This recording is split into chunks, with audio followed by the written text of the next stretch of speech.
So I'm really hesitant to hit play on this particular Australian classic movie, and I call it an Australian classic movie because John Jarratt is a sweetheart in real life, but also like I have a bad memory related to this franchise.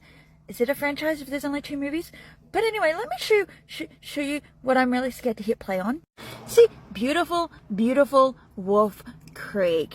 I've seen the first episode of the TV series. It was shit. But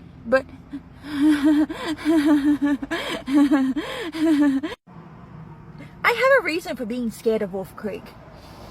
Because one, when it came out, and I don't know if it came out on DVD or if it was on TV, but my dad played it.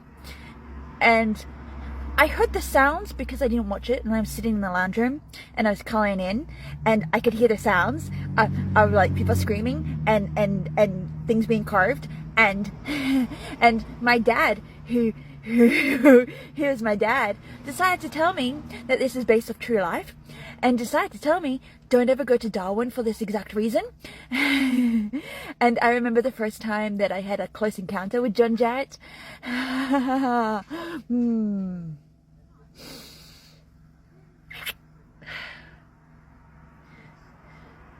You know how scared I am to hit play? But I need to hit play because I want to watch it. Because I'm like, if I didn't like the TV series, I'm not going to like the movie. But I don't want to stop recording this TikTok because I'm really terrified. God. Anyway, I'm going to go have a panic attack. And then I'm going to hit play. And then I'll tell you guys how true my phobia was of Wolf Creek. Yeah. I mean, come on, you're not scared of a guy like that? This was released in 2005, and in 2005, I was like 10, 11 years old. But you can't tell me if you ran across this guy in the middle of nowhere, and he was coming at you just like that, you wouldn't run? Because that screams psychotic killer. Anyway, I'm gonna hit play, and, see? Like, it's psychotic, right? You can't tell me you're not freaking creeped out already. I know this is gonna be a fun ride. I'll be back at the end of it to cry. Yeah? I'm sorry, what? The what? The what? The what? I know they're reported missing every year. We have like a whole billboard thing about it. 90% are found within a month. Jesus Christ. Some are never seen again. Oh God. So my dad didn't lie to me for a change. Oh.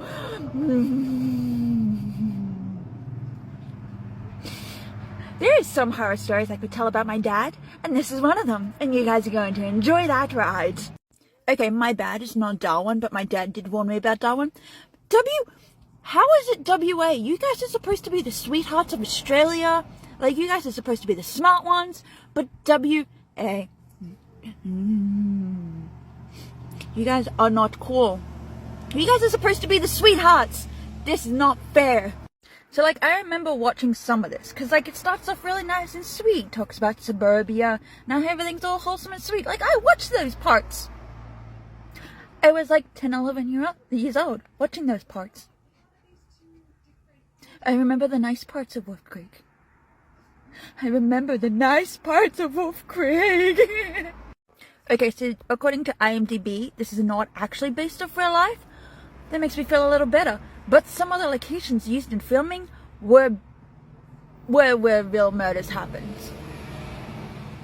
This was actually inspired by Ivan Milat, and I'm familiar with his crimes, and also another guy who I'm not familiar with, Bradley John Murdoch, whoever the hell that guy is, but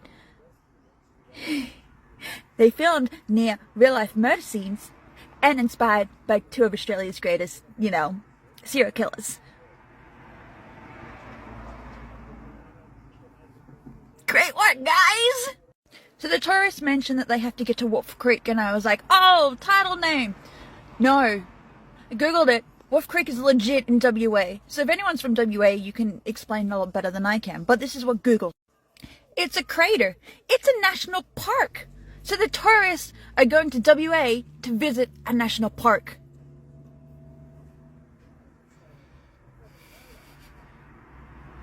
I'm going to assume that's a good thing. I don't know. I've never been to WA. So WA people, you can jump in here. You know what I do love about the beautiful thing about Australian horror? Is that we show our landscape because we're like, this is the reason you guys come here. Because you guys are going to love it. It's not our snakes. It's not our spiders. It's not anything else that's going to kill you. You know, the big things. No. You're going to come here because you're going to enjoy our landscape. Right? Look how beautiful that is. I want to go see that for WA. But what's going to kill you is people like Mick Taylor. But you're going to be blindsided because you're so enthralled by the beauty of landscape. And that's what gets you. Because we are so good at tricking you and giving you a reason to come see us. You know it's bad when they put a warning in the movie. Because you know something's going to happen. Traveling in Australia is extremely dangerous, especially during our summer months, November to February. Always follow local advice and phone conditions. Alert the police of your intended destination and always carry plenty of fuel and water in case of breakdown. Remain near your vehicle. As someone who has travelled to like out bush and like had their cars break down, don't leave your vehicle. First of all, you don't know how far the nearest petrol station is. And second of all, don't leave your vehicle. You will not die if you stay at your vehicle. We're 40 minutes in. They literally just pulled up to Emu Creek Hotel.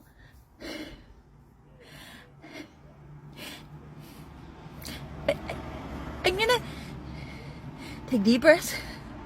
And then I'm gonna hit play. Because my heart literally just dropped to my stomach. I can do this. I got this. Alright. I'll do that. How you going? Hey, me and my mates are going to see if your girlfriends would be interested in a little bit of a gangbang.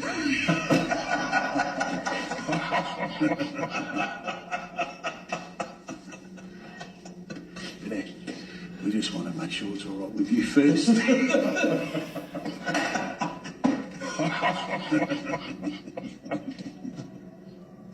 Good on you. Fuckhead. Oh! Can give one but can't take it. I said that's my smile you got.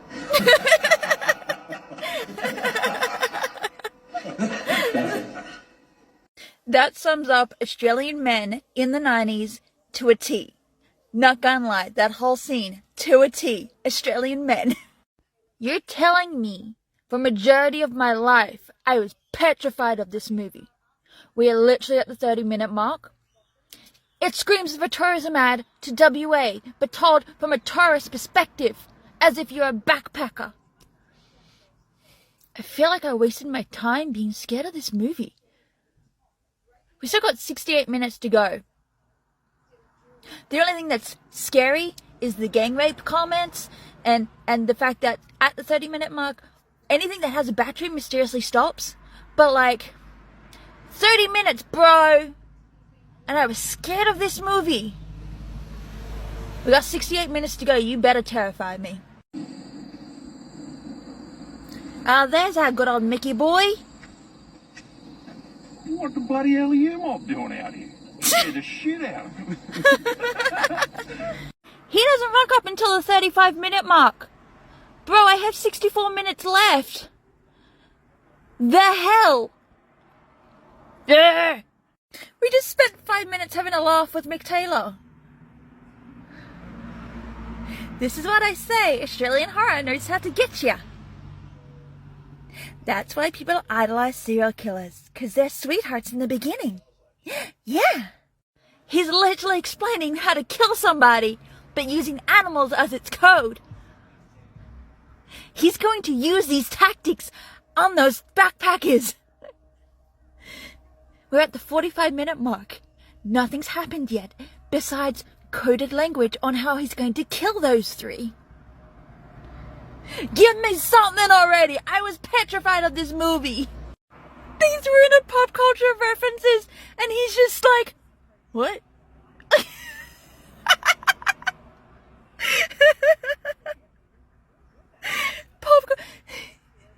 See, even we hate those pop culture references. That was perfect. 51 minutes. 48 minutes to go. We finally made it to those scenes. 51 minutes into the movie, it gets spooky. Oh my god.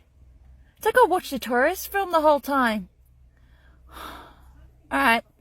We've got 48 minutes to go. I can watch this last part. It's not going to be as boring as I think it is. Why does that look remind me of a bogan blue wiggle? Like, I'm sorry. He looks like if there was a bogan version of the Wiggles, that's what they would look like. So watching the scene play out, and I had to pause it because TikTok, but watching the scene play out, it shows me how much that our killers play with their baits. It is a cat and cat toy chase. Like, he's done nothing to show us that he's done anything to her. Okay, she looks like that, but he hasn't done anything to her. So he's just toying with her. And we haven't seen him do anything. So he's a cat, she's a cat toy. Therefore, that's all he's done. So you're telling me, for over a decade, I was petrified of this movie, and I literally had no reason to be petrified of this movie. I feel like I wasted time, and I probably could have watched this a lot earlier. Mick Taylor is painted as a big bad guy, okay, fine. But he literally does everything off screen, except for the rape jokes and shooting 2 people and burning them. Everything else is done off screen. Wasted my time. Okay, so after sitting through the first Wolf Creek movie, I'm going to move along to the second one. Now, as you saw in my video for Wolf Creek 1, it's not as scary as I thought it would be. I was fully expecting a lot more intensity, but he's not actually a big bad guy. Like I said, everything he does happens off screen. So I was pretty, with this first one. So I'm going to watch the second one. I'm not going to do a little play along purely because I have to do other things at the same time. So I'm going to multitask. But we're going to watch this, and it's going to be interesting to see how much different these two are. Like I mentioned in one of my videos, I've seen the first episode of Wolf Creek. I had a preview chance of that when it was originally aired. And I hated the first episode. But we're going to give this a watch. We're going to see how it goes. I wonder if it's a little more better or if it's just the same. Because, like, there isn't that much you can do between them. You pick up a bunch of tourists and you kill them. Like, okay, cool. Like, okay. The only difference is in the first one he didn't get caught, hence the sequel. But, like, this one's set a couple of years later. That one was made 2005. That one's 2013. So, I don't know. I don't know, man. Anyway, I know I said I'm not going to record, and I probably won't. But Wolf Creek 2 Director's Cut. I didn't know there was a Director's Cut. Oh, Ryan Core's in it. Cool. I like him. And this one's R-rated too, just like the other one. But he looks a little less spooky. So, like, he just looks annoyed.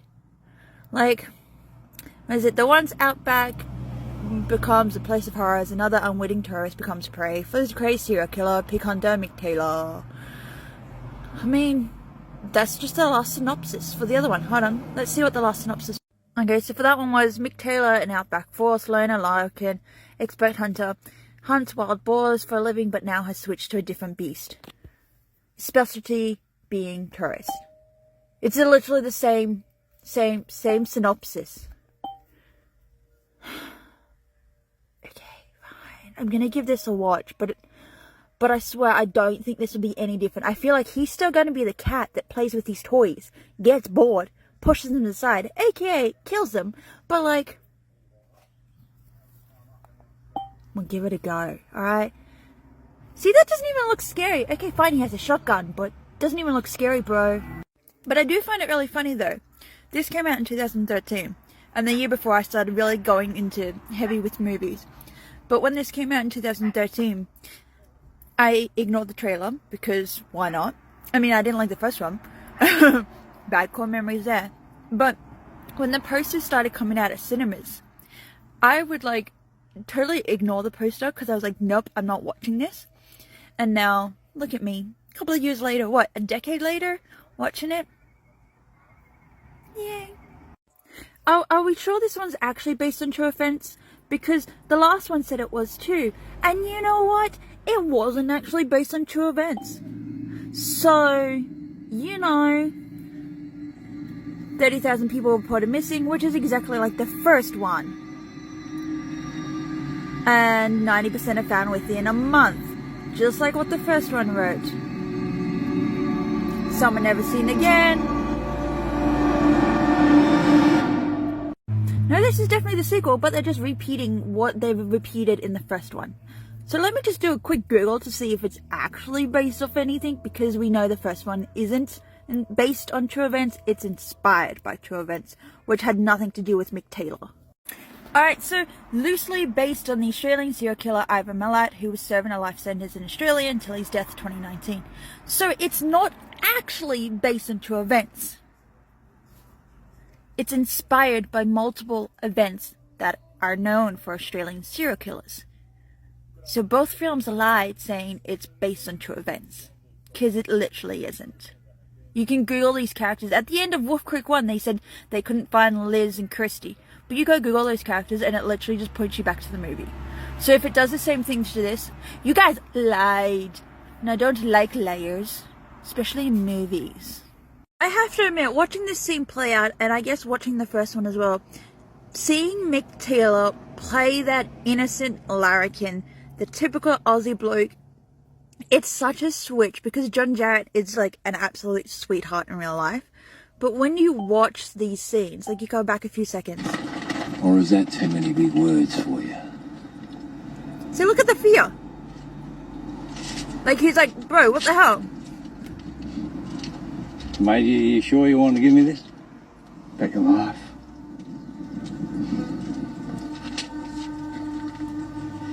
You have a nice day. Ta. Like, those cops are total a-holes to him. He did nothing wrong, and they were literally like, let's have some fun with him. He acted like he was the innocent guy. But then you can see that switch in that few seconds, and you're like, he's gonna turn into Mick Taylor. But I think that's really clever, and I think John Jarratt doesn't get enough credit for it. I feel like, even though he's well known for Mick Taylor, just watching those little switches, it's such a clever little thing, and I think that's why Wolf Creek is so huge, because John Jarratt knows how to go from the I didn't do a thing, officer, to I did a thing, officer. Like, that switch is just so perfect. I feel like this one does it a little better. I mean, you can't compare the two because they're both pretty good in their own little right. But Wolf Creek 2 brings out Mick Taylor straight away. Wolf Creek 1, it took about 40 or 40 minutes before we finally get to know who he is. And then in the first one, it didn't get until like the 50-minute mark where he starts destroying everything. We literally get to 11 minutes 30. He's already killed 2 people with no shame.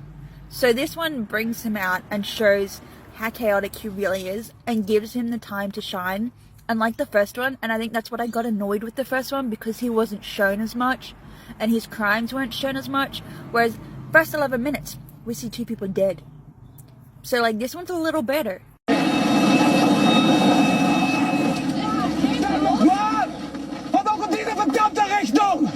Motherfucker! Genau wie der Blödmann sind der einfach davon gerast ist. What's wrong with you people? You failed to stop or something!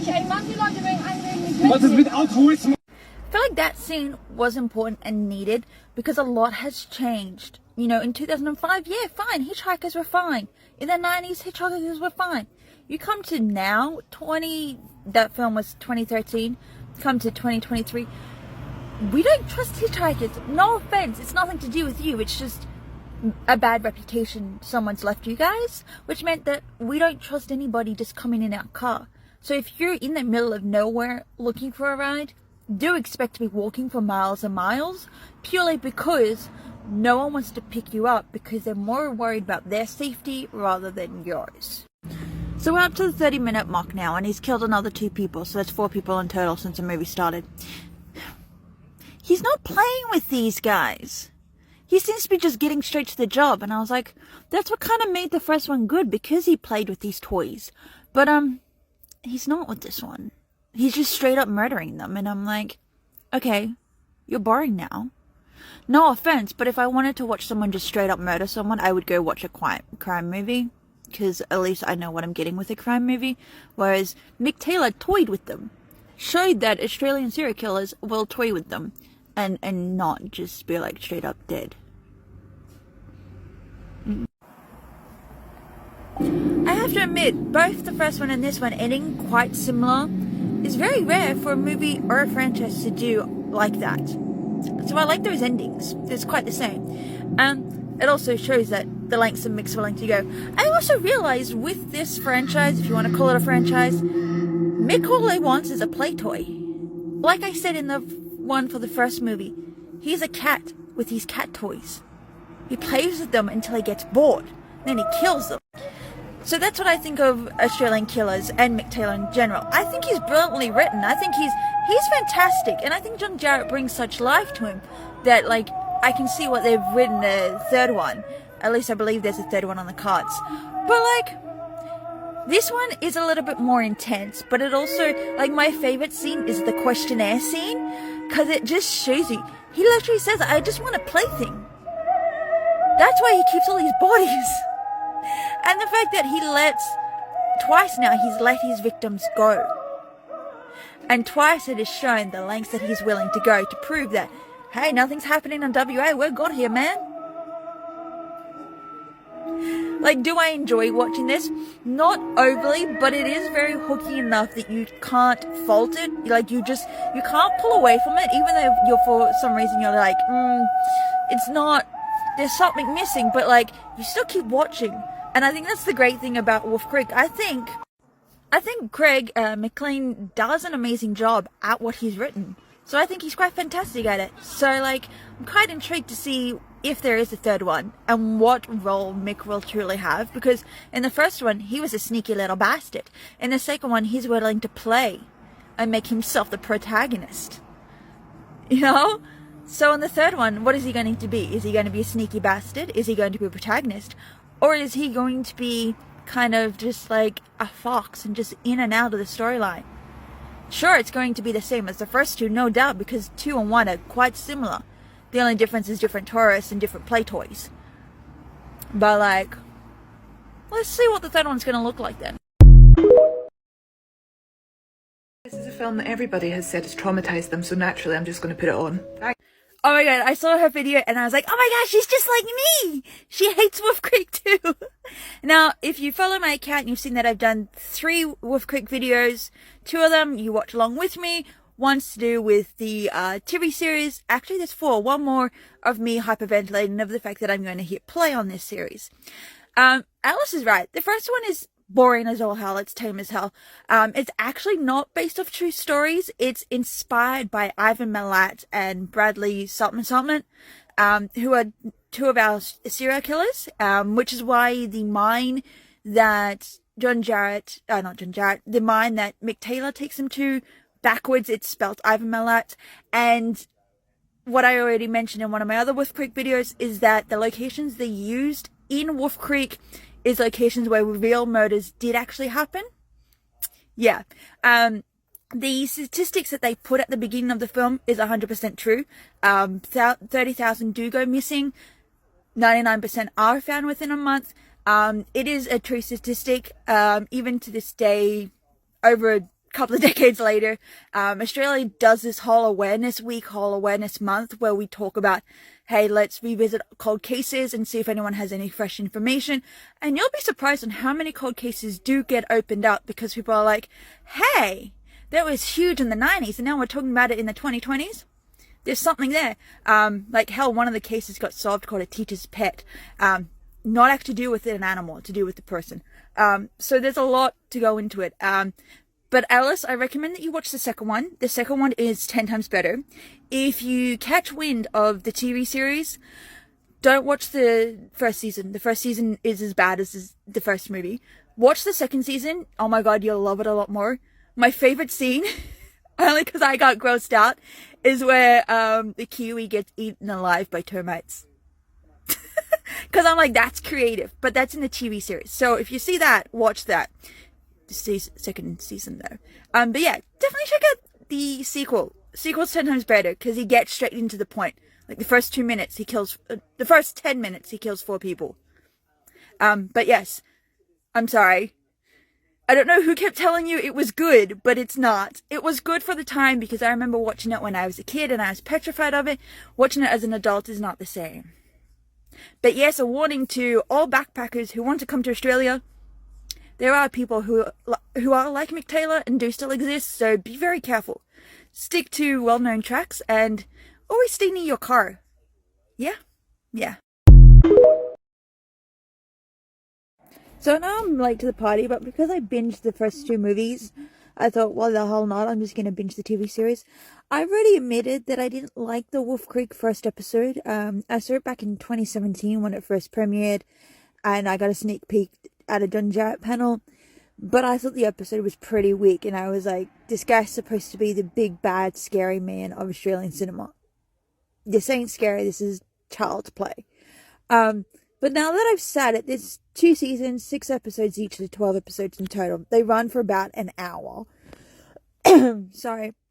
And you've got John Jarratt returning, which is great, because I don't think I can imagine anybody else being Mick Taylor. He seems to have it down to a T. Obviously, it's his character. He's been playing it since 2005. Sorry, I got distracted. But I was watching the first season, and I was like, I don't get it. I mean, I get it, but I don't get it. The first season follows a American young woman. She watches her family get murdered by Mick Taylor, and she's trying to hunt him down. The thing is, the really sucky thing about season 1 is that it just repeats itself. It repeats the movies. There is nothing in it that sets it different. And I'm like, okay, cool. Like, why do I need to care? I already know how it's going to go. A young girl who doesn't know what the hell she's doing chasing after a psychotic killer. Yeah, what do you expect me to think, bro? And then you throw in a cop. It just felt so messy, and it just felt so bad. I was like, this is ruining what Greg McLaren was trying to set up. And then they give Mick Taylor a backstory, and I was like, he didn't need one. He absolutely didn't need a backstory. What makes Mick work is that you've described him as a loner. You've described him as self-sufficient. You described him as a survivalist. You described him as a larrikin. You described him everything in like dot points. Even in your synopsis, it says a lone larrikin. Also throw in the fact that he's a white man, which is another problem in itself, but like that's a different story. But like, you didn't need to tell that he was abused as a kid. You didn't need to tell that he accidentally killed his sister as a kid. Like, that just kind of ruined who Mick was. So season 1's a complete write-off. Then you go and watch season 2. Oh my god, I was like hooked. No, to be honest, I almost fell asleep during season 1. I was in the midst of getting ready for work, and because it was cold, I'm in my work uniform and I'm under my blankets. And I'm like trying my hardest to stay awake because I have to go to work. And I'm snoozing through season 1. Anyway, back to season 2. It is so good. Like, that first episode hooks you in. There's 13, they go on a tour bus excursion. 13 of them. And then you got the tour bus driver. So 13 in total. Oh my god, man. Oh, I like this one. I love this one. I love the second season. The second season was, and I love it because in the movies, Mick Taylor already says that he just wants a plaything. He just wants something until he gets bored. That's what he does in season 2. And it's perfect because you have all these different characters, different weaknesses, different strengths, and then there's just him. So you watch the tourists try to fight back, and he loves it. But then you watch him get stuck because he's like, hold on, someone just took all the petrol out of my ute. Hold on, someone like just slashed my tires. Hold on this. So he's the one being stuck. And I was like, yo, that is so sick. Like, I don't think I've ever seen a killer written as someone who's got to play the victim. At least not in this sense, where we've seen him induced as a psychotic killer, and then all of a sudden see him going, wait, no, what, I'm generally stuck. Like, that is a perfect turnaround. And it was like a fun 6 episodes to watch. And like, one by one, the tourists go down. They dwindle down to numbers. And just like in the movies, he leaves one lone survivor. And I love how he lets that survivor off, because at first you think she's hallucinating, and I'm like, she's totally hallucinating. But she's not. But the way that she leaves the season, it's reminiscent of the way that he ends his movies, because he just walks up into the sunset, and I was like, damn, that is so sick. Now, like I said, season 1's trash, and I know I'm late to the party, but season 1's trash. Just watch season 2. It's amazing. It's on Stan Australia, so it's absolutely beautiful. Though there is, at the end of 2001, I believe, they confirmed that there is a trilogy coming for the movies. I read the synopsis for the trilogy, and I'm going to be so goddamn annoyed if it's season 1 all over again, because I'm like, dude, season 1 sucked. We don't need a 2-hour movie of repeating season 1 of Wolf Creek. So let me show you what the synopsis is for movie 3, apparently. So this is the synopsis for movie 3. An American family takes a dream trip to the Australian outback and soon draws the attention of a notorious serial killer, Mick Taylor. A hellish nightmare ensues as the couple's 2 children escape, only to be hunted by the Australian's most infamous killer. My god, it repeated itself. Oh my god, this is the plot to season 1. Jesus Christ. Let me show you what season 1 is. This runs the 19-year-old American tourist seeks to avenge her family's murders at the hands of a psychopath in the Aussie outback. It's the exact same for season 1. Season 1 was pure trash. No. This is literally, if this is going to be the exact plot point for series 3 and movie 3, oh my god, boy, I'm gonna be so goddamn bored. Like, the second season's good. The second movie's good. I mean, I am intrigued to see what they do with Mick Taylor. Like, will he actually get caught, and will they kill him off in the final movie and the final series? Or will they actually keep him on? But, like, Jesus Christ, man. Like, I don't know. Anyway, I still like to think that he's a cat-mouse toy, and I love how they added these spiritual elements of our indigenous culture. And I'm probably going to get weird commentary on this, but I like how they involved the indigenous members in second season, purely because he's like, I don't have an issue with you lot, mob. And then he tells them to go away, and he's like, I'll leave you alone. If you leave me alone, go home. So they kind of go home, but like, then he takes it out on them because they get in his way. But he's like, I was like, that's kind of cool, because it shows that he's fine with some people, but he's not fine with others. But if you also notice, and I think this is a really interesting thing, 99% of Mick Taylor's victims are white. I think with the exception in season 2 where there is like 2 black men. But I just find it a really interesting observation, because he's a xenophobe and he hates outsiders coming in. But I'm like, you're taking it out on white people. That is like a really interesting observation. I think that's just a really interesting thing to note, because like, most serial killers have a type. Most serial killers go for certain demographics, certain whatevers. But I'm just like, that's very... He's got a type. He's got a type. It's not women, it's not men, it's both. And they're particularly white. He's got a type. But it will be really interesting. Yeah, anyway. Watch the second season of Wolf Creek 2 if you haven't already. First one's pure trash. But I mean, you learn a lot that you really didn't need to know. Because like I said, you don't need to know that he was an abuse victim. Like, I mean, come on, man, there's a lot of childhood abuse victims who didn't grow up to be psychotic serial killers.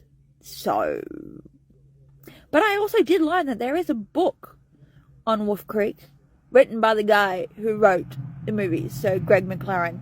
So I'm going to go find a copy of that and go read those.